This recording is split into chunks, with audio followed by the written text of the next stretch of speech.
down.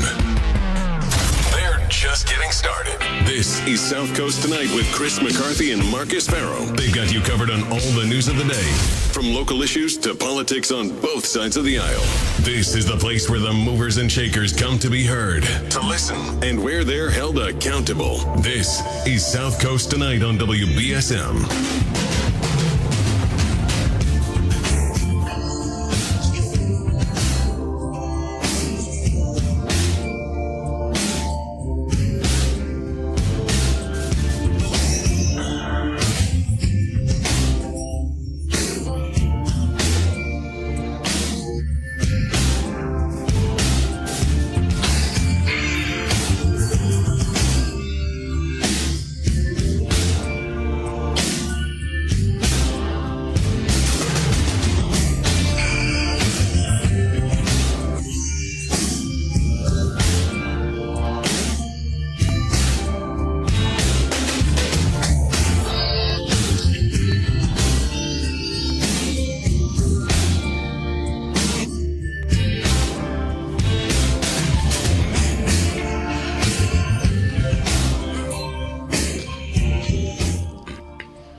That was great. That was great. You know, he's bigger than you think he would be. Huh? Santa Claus is bigger than you think he would be. He is. He's a big guy. He's a big guy. Sturdy guy. Yeah. Oh, man. That was fun. That was fun. I hope you all enjoyed it. We'll do this next year. That was a really good time. Yeah, that was a good time. Those kids are great out there. I enjoyed it, and I want to thank again Local 841 for the New Bedford Firefighters Union. They do so much in the community, including getting the real Santa Claus in here to come and talk to you kids, talk to you guys, and take your app chat messages at 508-996-0500. And that's how you get on for the rest of the show. And it takes a lot of dedication and planning to get Santa all the way here from the North Pole, so I really appreciate it. Another great thing done by the firefighters. Thanks to Casey Dudek, too, in our promotions department. She did a ton of work on this. I mean, I got a call from Santa on this on August 1st. Santa called and said, "Hey, listen, the firefighters and I we want to get in studio and talk to the kids." And so there was a lot that went into that segment, and I appreciate you all. If you couldn't get your kid through, we can call in next year. Tell him to wait till next year. He'll already be thinking about it come tomorrow anyway. Or come next week. He'll be thinking about Santa again anyway. Yeah, so 508-996-0500 is how you can get on the program. I'm going to take this break now. Yeah, take a break. I'm just going to do it now. All right, so we'll be right back. And let's calm down. Now we have to work. You kids have it easy. So thanks again to Santa. Thanks again to the Local 841 firefighters. Thanks to everybody who messaged on the app chat. Thanks to everybody who called 508-996-0500. What a great job Casey did by putting this together. Casey did an amazing job. This has been in the works for a while now, and it really was a great segment. So thanks to everybody who called in. We're gonna definitely do it again next year. Yeah, I was going to say, Marcus, if you enjoyed it this year, and I'm sure everyone did, remember we'll be doing it again next year. Oh, yeah. So, Chris. So now let's talk about adult stuff. Yeah, so now it's hard to transition. It's hard to transition. We just had this like jovial segment, and now we're like, well, so the war in Ukraine. Right. Move the kids away from Roe v. Wade is overturned. What are we gonna do? It's I'd like a Planned Parenthood break. I'd like a gift certificate to Planned Parenthood. There was a brief respite from the dystopian reality, but here we are. Merry Christmas. Merry Christmas. Here's a Charles Dickens version. So there are not enough toys for children at the end. Someone's going to go hungry.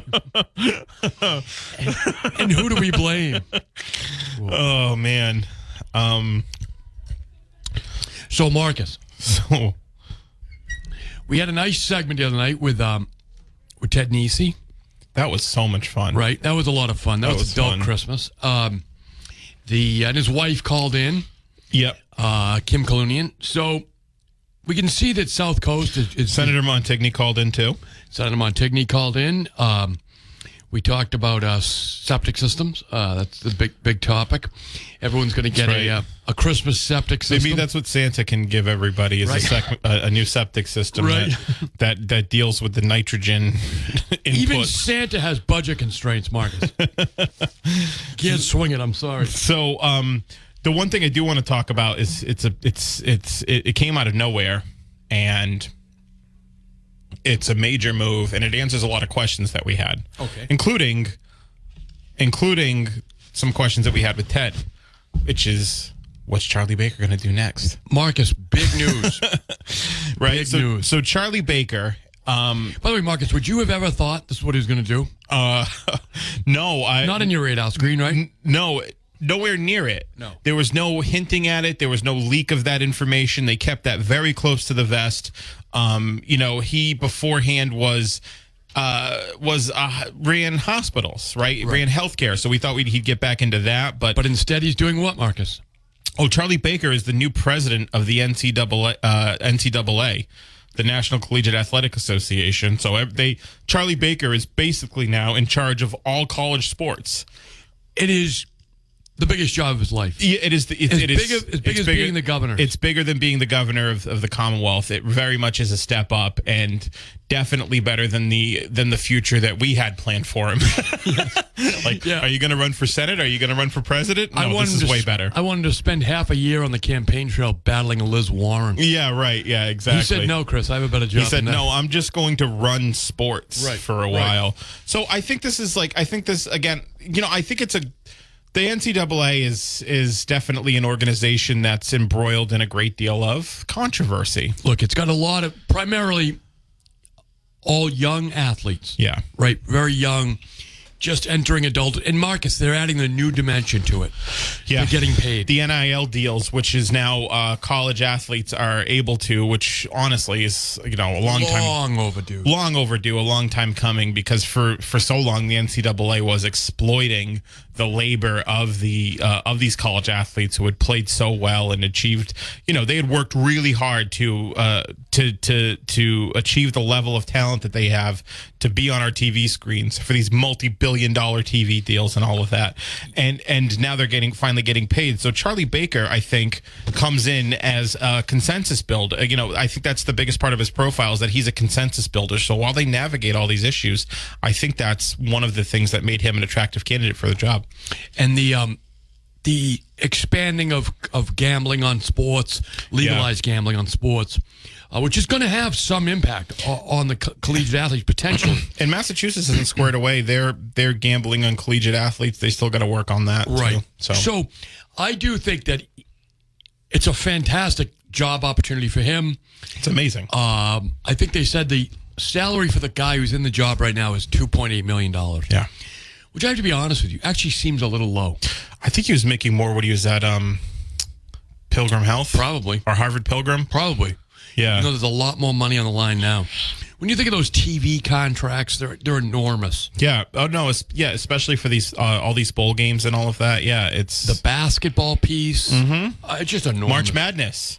Plus, how do you balance the less profitable sports, right? Yeah. With the, because all of it comes together. Yeah. They're giving scholarships for basketball. They're giving scholarships for volleyball. Right. I don't know if they give scholarships for fencing, but, there's a lot of smaller sports that all fall under his umbrella. Yeah. I mean, even we're all thinking about like Division I, like the SEC and all of that. And we're thinking about March Madness, but Divisions 2, 3, and down are all under the umbrella of the NCAA. It is a massive organization and a massive purview. And there is so much going on now it's an entirely new landscape that hasn't been navigated yet, and he's got to make that navigable. So I really think it's it's really an incredible move. And again, I think it just, they saw the job he did as governor in being the most popular governor by being a consensus builder. I think of like in 2018 when he did that grand bargain, right? Yes. that they were going to put the $15 minimum wage that was going to kick in, bam, right away on the ballot, and he was able to get together all of the lawmakers on across the spectrum and come up with this, basically strike this deal on the grand bargain for a lot of labor achievements, and it also helped small businesses adjust to that changing climate. So I think, and a lot of these schools that we think about are public schools, right? Yeah. And therefore, there's a lot of governance involved in this, right? And I think his relationships across the spectrum with governors is very helpful. I think that's a good point, actually. Yeah, you're right, because you think about there is a lot of like all state schools. Yeah, like Michigan State, Ohio State, right? Kentucky, all the Florida schools. Yep, really, there's a lot. Florida there. State. Yep, they're all state schools. So maybe his relationship, although I don't think he has a great relationship with with Ron DeSantis, but he can get stuff done. But he can get stuff done. He's popular with both sides of the aisle. Yes. And I think he can, again, be a consensus builder. So a huge move. I mean, really out of nowhere. And I think everybody yesterday was like losing their collective minds over it. We're like, oh my God, that's incredible. So it'll be, unfortunately for Charlie Baker, the only time we'll hear from him again is when some scandal breaks out. It's kind of right? It's scandal control in many ways. Yeah, I think it is scandal control. I think it is scandal control, and he's dealt with that a little bit too. He's got the Mass State Police stuff that was going on under his umbrella and a few other things. So he's dealt with scandal control as well. All the public employee political appointees of Charlie Baker now don't have to worry. Yeah, right? That too. Because you'll need a lot of communications. Yeah, people, right. That's true. Thank you, Uncle Charlie. Now I have a job. So, no, that's actually a good point. Is that now a lot of those patronage? It's a huge bureaucracy. Yeah, those patronage jobs that state Republicans were relying on for a long time, and we're getting for a long time now. I think a lot of them those are transferable. Yes. Yeah. That's correct. They are, and they will be. He can carry his machine forward. Yeah. So, I think that it's it's kind of funny too about all of that is that even with all of like the there's some hosts on this network that really don't like Charlie Baker, right? Yes. And we're like happy he's gone either way, right? And there's a lot of state Republicans, mostly Republicans, that 20% were the Jeff Deal Republicans that wanted him gone. And he was because he wouldn't hire Jeff Deal, and he's not going to hire him this time either. And well, here's the ironic thing is that he's now even more ubiquitous than he was before. Yes. Yeah. Right? Yes. Like, if you were tired of seeing him in the paper or mentioned other places or all of that, now you're going to see him on SportsCenter. He's going to be on SportsCenter all the time. You're right, He's Marcus. even more ubiquitous than he was. If you lived in Massachusetts, he was obviously the governor is ubiquitous. Right. But he's going to be even more ubiquitous than he was before. So chasing him out of town actually got him even, I think... was probably the best thing that ever happened to him, honestly. He's a much bigger guy than he was yesterday. He really is, yeah. If you think about it, normally you think, governor, what's the next? Well, what's he going to do? Become president? Actually, it's a bigger deal in some respects than even running for president. Being the head of an organization like that is a tough gig. Roger Goodell gets a lot of flack, and I think deserves it. But he could, he could maybe have like a David Stern type of legacy or Adam Silver. Right. David Stern, for example, is the guy who basically saved the NBA, right? And Adam Silver was his number 2. He could have that type of, if he does this right, he could have that type of legacy and be really a beloved and revered figure in sports. So he's got to figure, I would say, Marcus, help these kids learn how not to spend their money. Yeah. Right? I mean, let's face it. Most of them are not going to make the pros. And I think he's good at implementing that stuff like that as well. Right. He's a finance guy. Hey, kids, this might be your last big payday. It might be a hell of a payday, right? Yeah. But you can make it last. So I think there'll be a lot of financial implementations here in an effort to help these kids who, quite frankly, have been, as you point out, Marcus, have been being exploited by the schools. Yeah. Oh, they've been and the television companies. Oh, absolutely. And all the sponsors across the board. Well, we were talking about, I talked about this off air, but there's a guy who plays for New Orleans down in the NBA. His name's Zion Williamson. He's one of the best power forwards in the league when he's healthy, but one of the best power forwards in the league. And he was a transcendent college athlete at Duke University. I mean, really, he was very clear he was going to be the number 1 overall pick in the draft. And during the tournament, the NCAA tournament, they had a Zion cam that was basically an entire sponsored segment that was following him around the entire game, and he didn't make a cent from it. Isn't it amazing? It's incredible. It's criminal, actually. It is, absolutely. Thank you, Santa. Thanks, Santa. Thank you.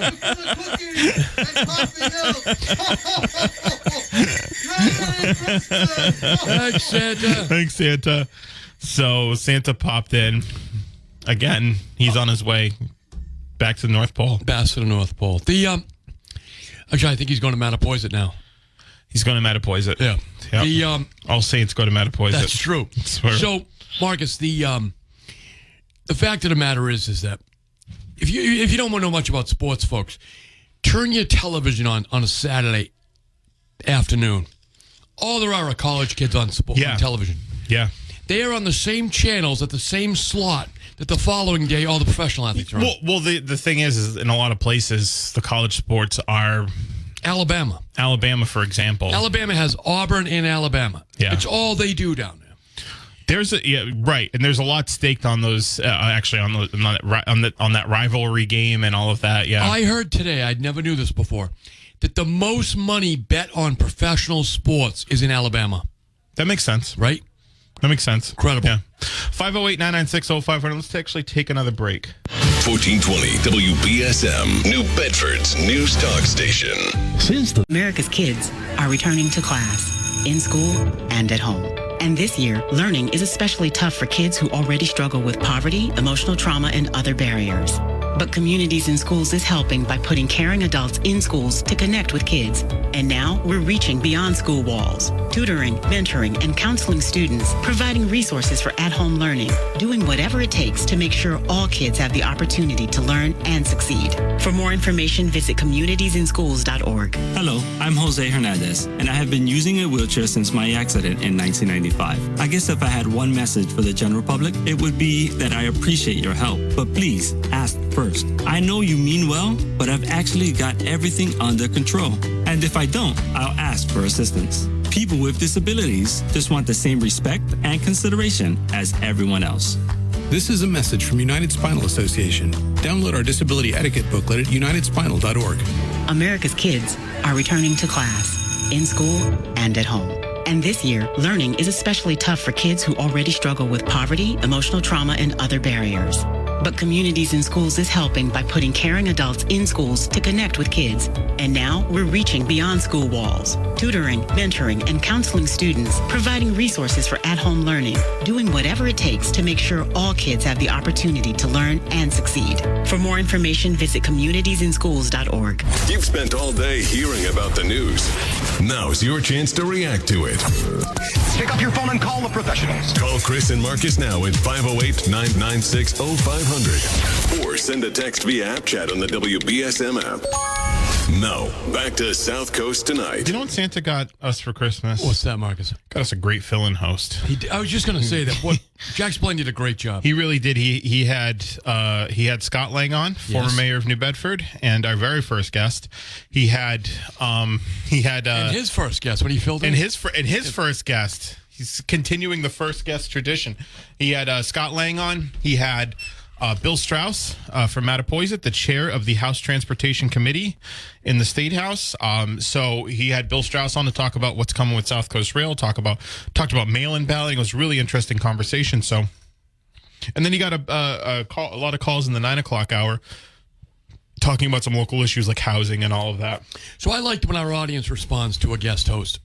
Me too. I do like that. Yeah. Because whoever we have as guest host, it's because we respect them. Exactly. Right? Yeah. And they offer something very unique from us, but complimentary.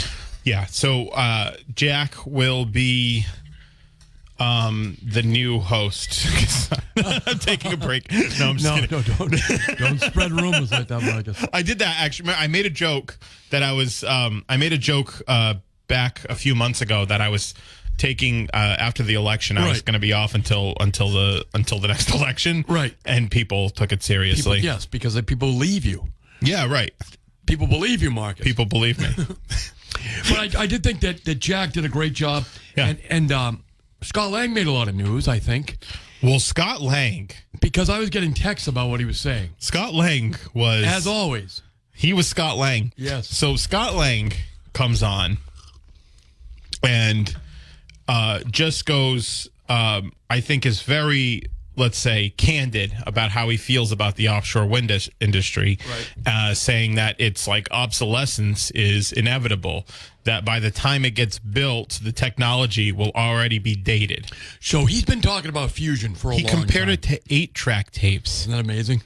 Well, he's also got a gift for words, right? He can paint a picture for you. He does. He will be the next host of SouthCoast Tonight. He really can. He really can. I actually, when I gave him a mug, he did an unboxing. Usually people do unboxing videos. He did an unboxing audio. And he made it work. Oh, he always makes it work. Right? He always makes it work. So Scott has been in top of fusion for a while. He's been talking about fusion for a number of years. He has. To me, and he has been a real skeptic on wind. And he let you all know about it. He was a skeptic on wind, but not to the extent. Like public, he's always been skeptical, right? Mm-hmm. But the conversations we've had with Scott when the mics are off are typically a little bit different because, I mean, typically we don't bring it up, right? Right. But we've talked to him about this before, and then he just came out and was just like, yeah, I don't think this is going to work. Right. And he further said, we've got a multi-billion-dollar fishing industry here, that is the cultural, why sacrifice it? Why risk the It's not worth it. Yeah, he said, why mortgage it for for a new technology that he says is going to be obsolete? It was really something. 508-996-0500. Good evening. Yeah, guys, he was unbelievable. I was sitting here and I'm going, wow. Mm-hmm. He has a way of bringing a certain logic to his argument that you can't argue against. Mm-hmm. And there was a couple of things after he got off. I started thinking about it, and boy, he sort of halts you in your thought process. And what was great about it is, he's got people thinking about this now. Mm-hmm. And, the whole assessment he did on the wind industry for New Bedford, the number of jobs, the number of acreage, the inability of people in Division of Marine Fisheries, I guess, to not consider properly the permits they gave for this industry. In terms of what they got to do to the bottom of the ocean and the seabed, if you will. Where in the past, if you were going to build something in the ocean, you'd have to have, scrutiny, studies, and everything else. And these folks didn't go that way. They just let it go. They let everything go. It's amazing. Yeah, I mean, I know back in the 80s, when we tried to stop the power dredges, and thank God they were stopped from coming into Clark's Cove for years and years and years, they were ripping up the bottom. Right. Took 30 years to get a set of bay scallops going again. This was largely through the efforts of the former shellfish warden, Brad Burke. But that was a major dilemma in terms of getting that industry going, and we did. Unfortunately, the council eliminated it, the Shellfish Committee, which is what happened to it, on my side. But in terms of the former mayor's argument, we got to start thinking about this. I mean, let's say it only takes a decade. I think it may be a little bit longer than that for proper distribution. And if it is going to be longer than that, what do we do? Do we stop building buildings the way we build them? Do we update the utility grid or don't we? All those kind of questions that are major. I mean, the global aspect that he brought into it was fascinating and very real. If this is successful, then oil no longer is king. Right, and there's right. not war. There's not wars or Right. threats of wars. Right. All that kind of stuff. So you sit here, and boy, he has a way of make you think. And I don't know what my position would be now. Right. I was totally in favor of the wind industry. As I stated before, under the Markey administration, they began to study it when I was in office in 1980, measuring the wind down at Fort Rodman with a community development grant. I think it was $75,000 for an anemometer down there to see if it would be feasible. And it showed that it was. Now we 30, 40 years later, and you've got the big guys coming in. And he was also saying that, if we stick our stake in the ground for the fishing industry, that isn't going to stop other places like Quonset from putting wind machines out there. So that separation there's going to be windmills in the ocean, right, is what I'm saying, regardless of how long it takes for the fusion to become viable. And what as a city, what are we putting our stake in? That's the other question regarding that. And I wasn't so sure that he fully answered that, because what if it takes 30 years, to get this viable? We don't know. Certainly engineers all over the country are going to be working their dickens off to get this done as soon as possible. But in the meantime, it's where, it gets a little foggy. What do we do? And this is where the discussion should be taking place, not only here, but throughout the Commonwealth, in my opinion.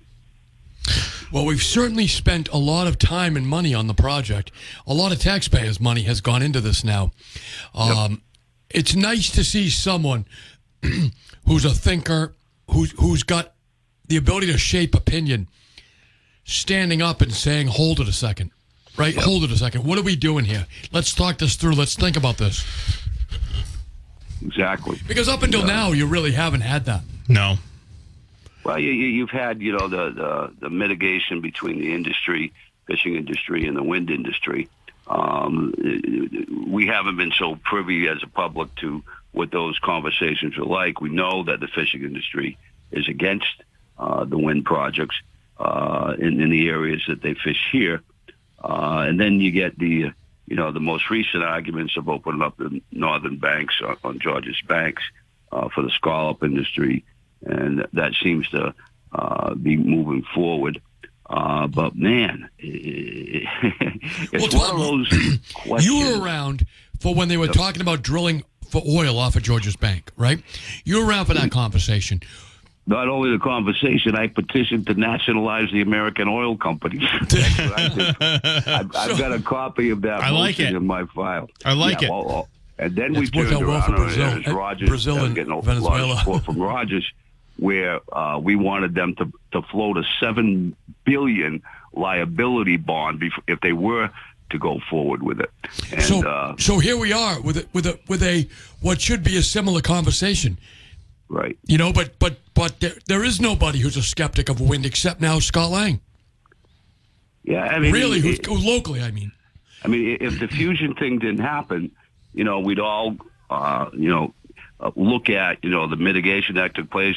Exactly how did it affect the fishermen? And it's 10 years out, and we're gaining electricity from the wind system, and we go, oh yeah, that's pretty good. It's not polluting the air. But this discovery, it kind of like blows everything out of the water. It's like, wait a minute. And it's like you said, I'm glad he stood up and said what he said. And because it mandates that we begin at least having discussions around this, Yeah. Simple things. You're going to build a house, does this fusion energy, how is that going to affect you? Is it necessary to put an extra hole in your wall or whatever? Right. Right. All those kind of things. It's millions and millions and millions of things to think about. The utility grid. Do we update the utility grid the way it is, or is fusion going to change that? Right. It's fusion, by the way, it's worth noting, it is still some time away. Yes. But so are the turbines. So Yeah, that's the thing. Listen, I've been a supporter. I've had people from Vineyard Wind on. I'm a supporter of clean energy, of alternative energy, of offshore wind. If it works, I am, and it's definitely on its way. But I think Mayor Lang, who's obviously very well studied on the issues, right, particularly with fishing and clean energy, I think he raised some important questions. Oh, it's incredible. If people pay attention to it and just keep that in the pockets of your mind, this is for the general public. They start thinking about all this. I mean, the conversations have to be made soon. So recently, Marcus, when you and we had Bill Keating on a couple of weeks ago now, and he started talking about nuclear energy. Yes. Remember that? I mean, he started talking about nuclear energy, and it was really, it almost seemed out of the blue. Yeah, because